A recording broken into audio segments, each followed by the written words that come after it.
Quelle conclusion peut-on tirer du débat d'aujourd'hui sur la question des réfugiés syriens? Qu'il y a une forte convergence des pays du Conseil de l'Europe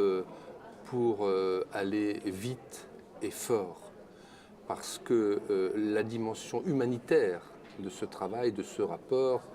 forcément est politique dans le contexte de Genève 2. On sait bien que tout ne se réglera pas du jour au lendemain, qu'il y a des millions de réfugiés dans les pays alentours,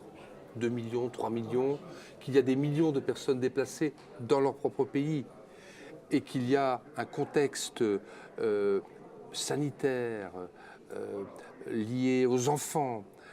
aux femmes particulièrement, avec des viols, des violences sexuelles, de la prostitution, qui est insupportable, que le HCR, les ONG, les pays limitrophes sont débordés. Certains pays comme la Turquie font d'ailleurs des efforts remarquables. D'autres, comme le Liban, font ce qu'ils peuvent, c'est-à-dire pas grand-chose. Et aujourd'hui, rien ne s'arrange puisque la situation du pays continue à être terrible. Donc le Conseil de l'Europe, nous n'avons pas de moyens,